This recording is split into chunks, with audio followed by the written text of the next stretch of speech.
एक बहुत सुंदर लाचारी गीत सुनाने जा रही हूँ। अगर आप लोग को अच्छा लगे तो हमारे वीडियो को लाइक करें, शेयर करें और कमेंट में बताएं कि आप लोग को कैसा लगा। न्यू है तो हमारे चैनल को सब्सक्राइब करें, बेल आइकन प्रेस करें, जिससे हमारा नोटिफिकेशन आप लोगों तक पहुँच सके। और ज़्यादा से ज़्यादा हमारे वीडियो को शेयर कीजिए। तो चलिए मैं सुनाती हूँ एक लाचारी गीत। कैसा लगा आप लोग ज़रूर बताइएगा।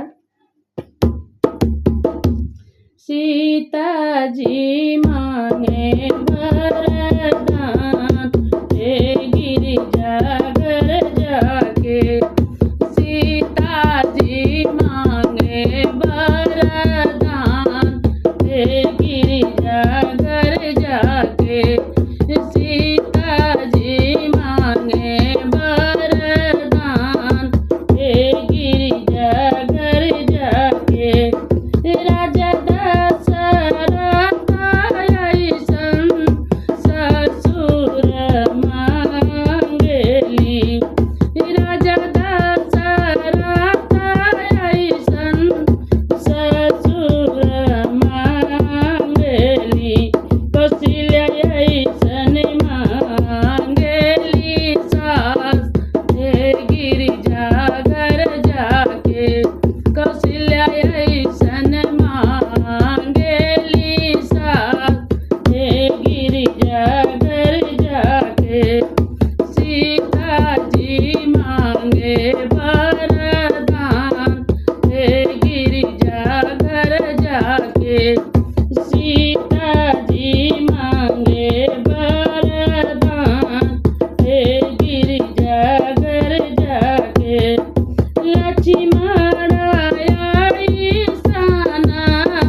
जाके सीता जी मांगे वरदान, हे गिरिजागर जाके राजा जनक जैसन पिता मांगेली सीता, राजा जनक जैसन पिता मांगेली सीता, सुनैना जी ऐसन मांगे माता गिरिजागर जाके, सुनैना जैसन मांगे माता गिरिजागर जाके सीता जी मांगे वरदान, हे गिरिजागर जाके सीता जी मांगे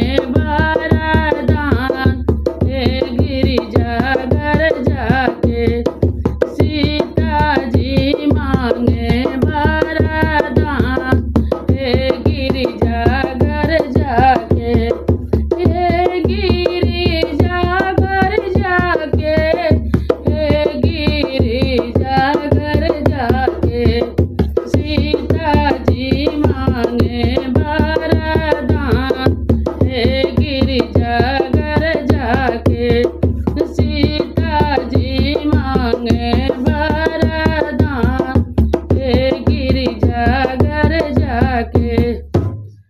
कैसा लगा हमारा ये गाना आप लोग कमेंट में ज़रूर बताइएगा। फिर मिलते हैं नेक्स्ट वीडियो में।